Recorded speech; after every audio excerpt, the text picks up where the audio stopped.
G'day guys and welcome back to your English Aussie. You know the drill by now. Today we're going to talk through the best defenders, midfielders and forwards by each price point for the upcoming game week. So strap on your boots and let's jump straight into the video.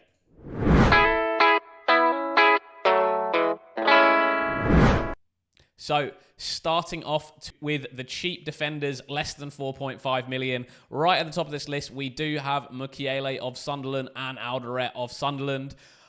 Obviously, Sunderland really been fantastic defensively so far this season. A couple of really good games for them coming up with West Ham and Burnley. Thought they might have a chance of getting a clean sheet last week against Crystal Palace. Didn't quite materialise, but Sunderland have been one of the most consistent clean sheet returners so far this season.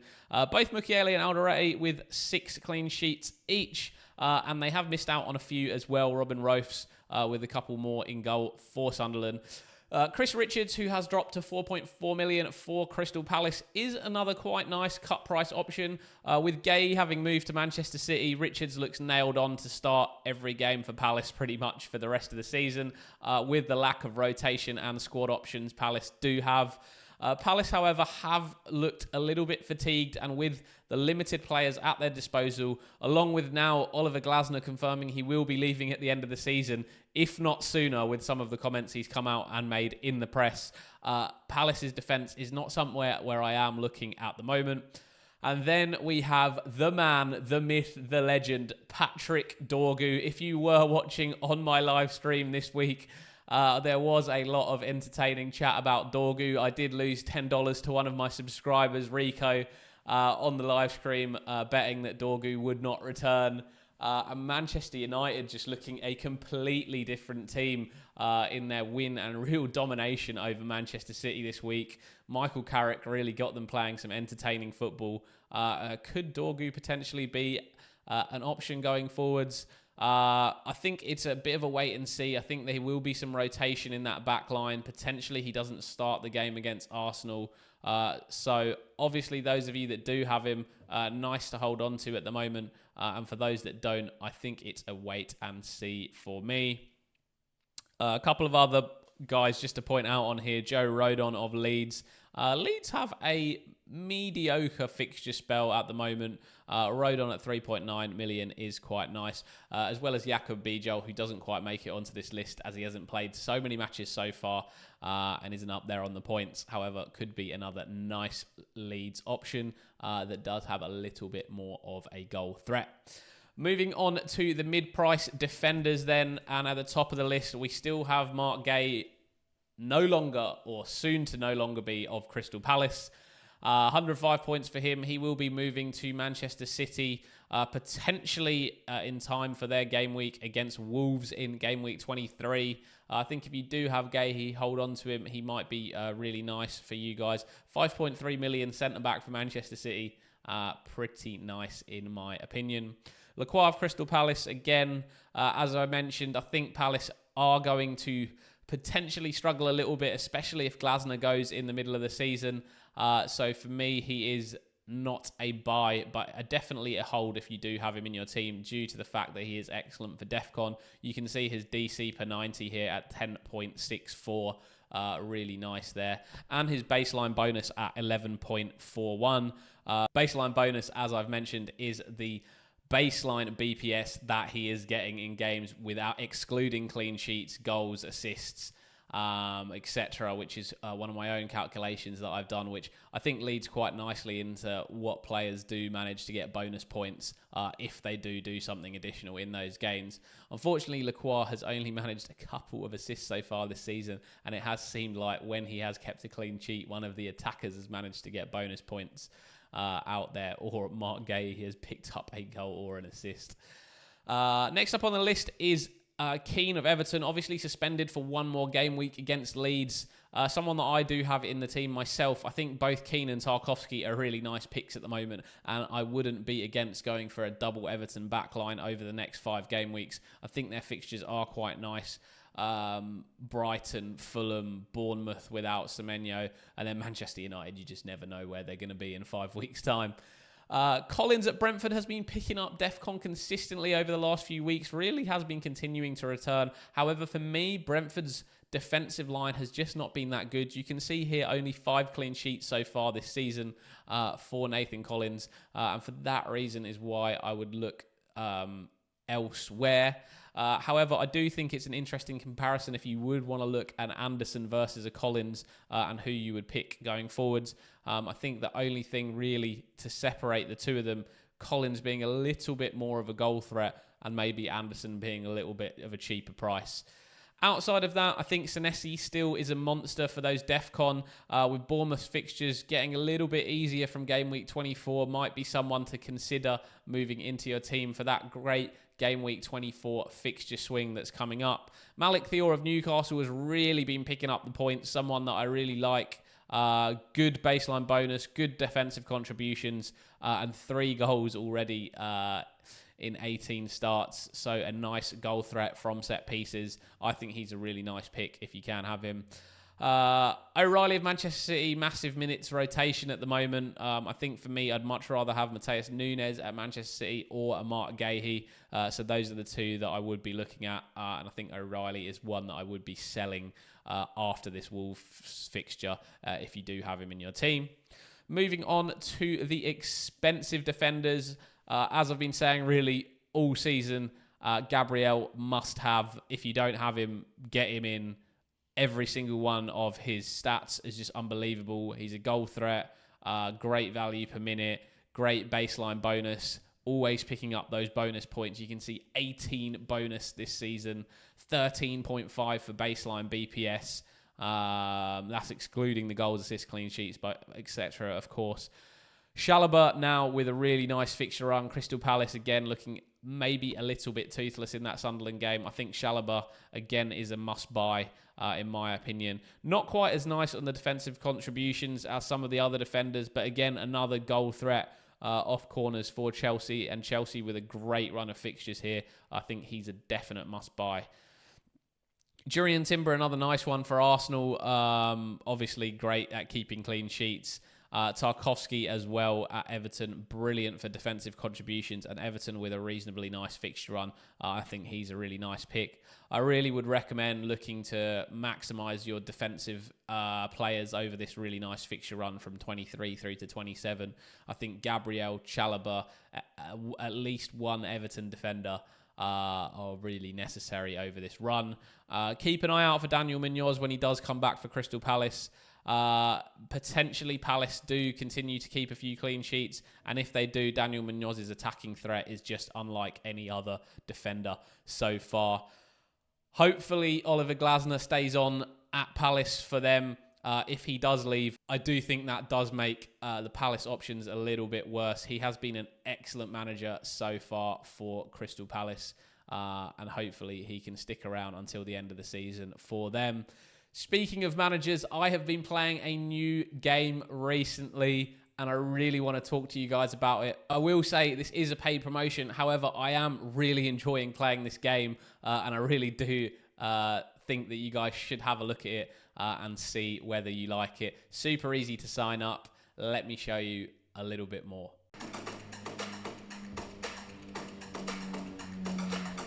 I've been playing a new game called Footium. It's a new online football management game where you own your own club, manage the team, and compete against others in daily matches.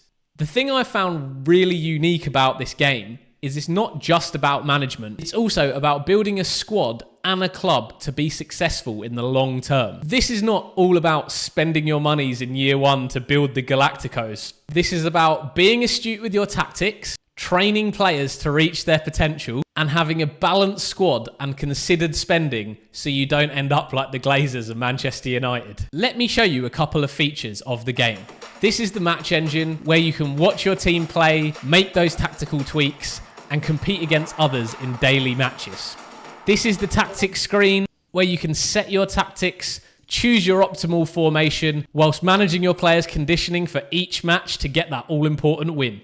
Every player has stats that matters. Things like stamina, leadership, and what foot they play with. These aren't just numbers, they affect how your tactics play out on the pitch. So if you're into football tactics, management / building a club, or you just want to try something new, click play for free now and sign up with an email address to start your Footium journey. I've left a link down below in the description so you can sign up to my Friends League and we can compete against each other. Look forward to seeing you guys there. Moving on then to the midfielders, and we do have the less than 5.4 million midfielders. Top of the list here, James Garner of Everton. Now a stat for you. Guess how many defensive contributions he got this week for Everton? Leave a comment down below. You will be surprised. Absolutely unbelievable. Currently 12.41 defensive contributions per 90. Quite nice. 2 goals, 3 assists so far for Everton. I know with Dewsbury Hall coming back into the mix, maybe that does mix things up in that Everton midfield. And Dye also coming back from AFCON as well.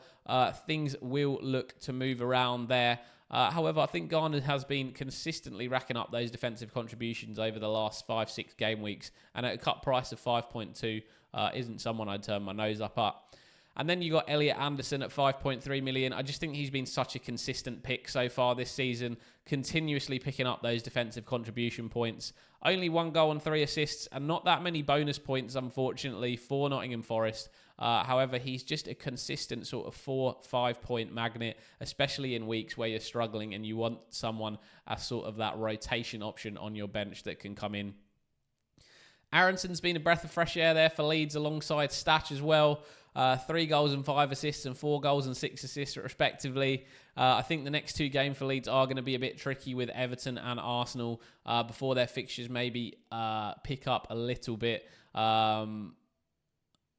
I think the next 5 fixtures for Leeds are going to be a little bit tricky, especially from an offensive standpoint with Everton and Arsenal before a trip to Nottingham Forest and then Chelsea and Aston Villa in 26 and 27. Hopefully they can continue this great run of form they've been on. And if you are looking for some cut price midfielders, both Stack and Aronson could be some nice picks.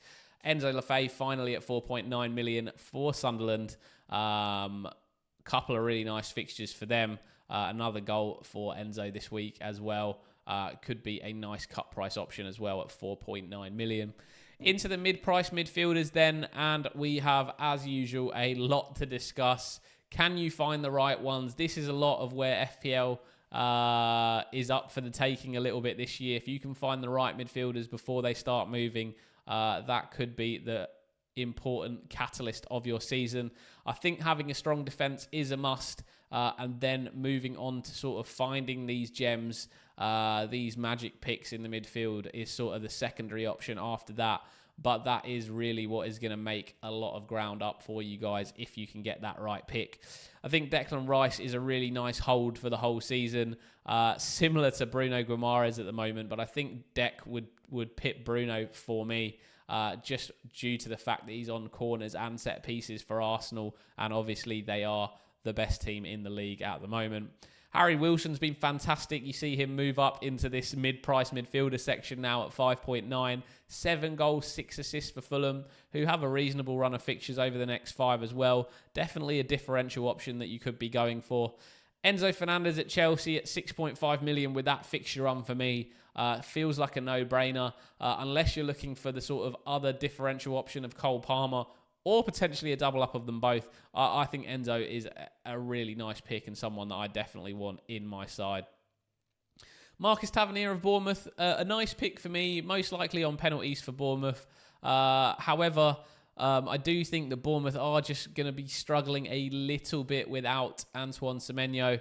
Tavernier, though, still a nice pick and could be a good differential at 5.5 million.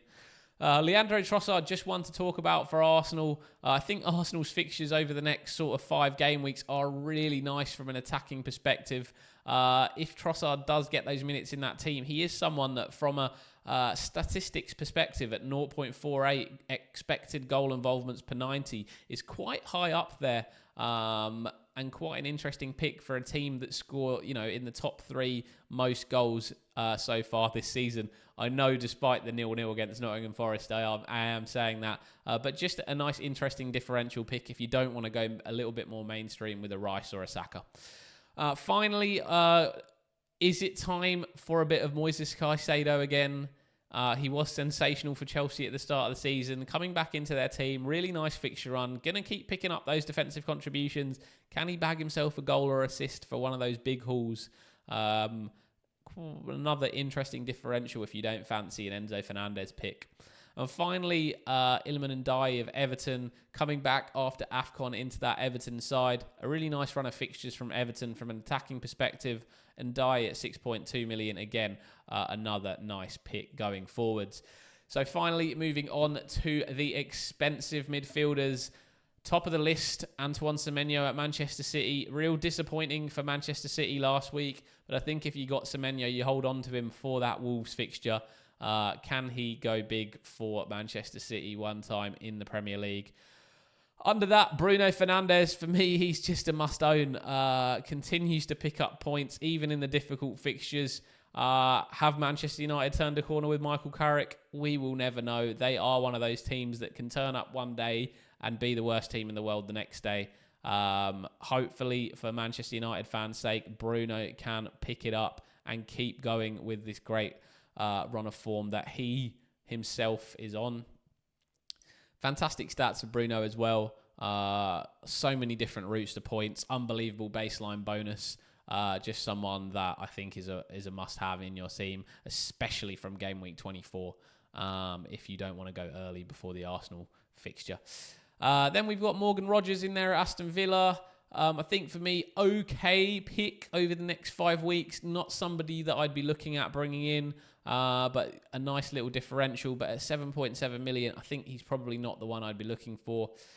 Phil Foden for me, as I always talk about, scores and runs. If you see him score, bring him into your team.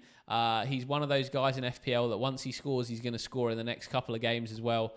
If you've got him in your team, I think he's someone that you could look to move after this Wolves game if he doesn't get a return there.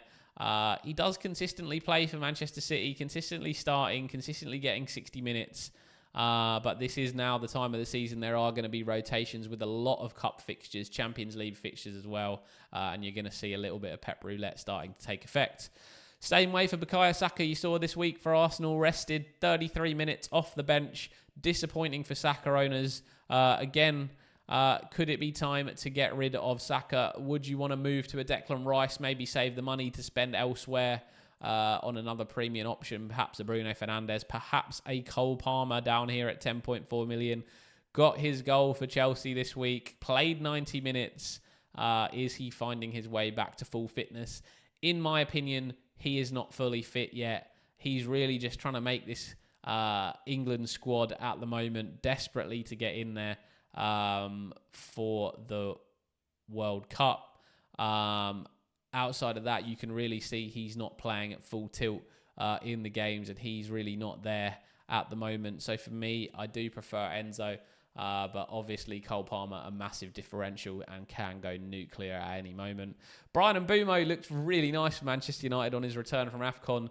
7 goals, 1 assist so far this season. I think Bryan Mbeumo could be a really nice pick that not a lot of people are talking about, especially from 24. Manchester United's fixtures look really nice from an attacking standpoint. I think Mbeumo Fernandes double up could be something on the cards if United start to look good under Michael Carrick. Moving on then to the cheap forwards. As usual, not a lot to talk about in this section. Krupi and Fleming may be the only 2 guys I'd be looking at. Foster of Burnley as well, but doesn't really get on the score sheet.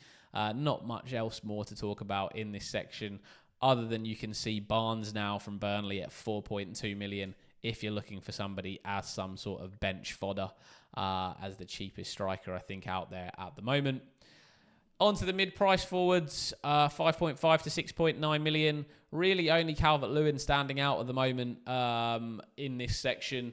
Really been on great form for Leeds so far. Leeds, again, as I said, some quite tricky fixtures over the next 5 weeks. If you don't already have Calvert-Lewin, might not be one to bring in over this 5-week period.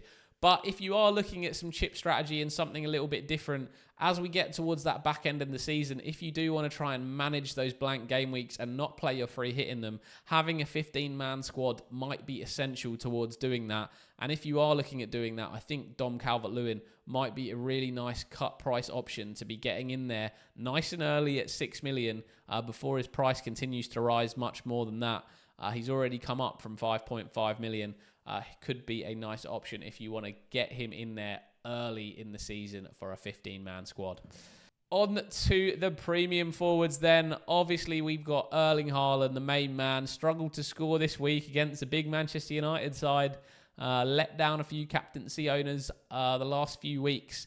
However, you just can't go without him. 22 matches in the Premier League this season, 20 goals. He could be breaking his own record for goals scored in the season if he starts firing again for Manchester City. Igor Thiago as well for me, 16 goals, 1 assist. Those two are just must-owns in any team. The other one that I would be looking at over this next 5 weeks is João Pedro of Chelsea. If you are potentially looking for a third striker, or you're looking to maybe move off Thiago, if you're happy with the work he's done for him, go a little bit differential. João Pedro could be a really nice option. 7 goals, 3 assists so far this season. Might be coming back into that 10 role that he likes as well, potentially every now and again. And a really great fixture run for Chelsea. Picked up a goal this week. Could be a nice, interesting option. Thank you guys so much if you've watched this video all the way through to the end.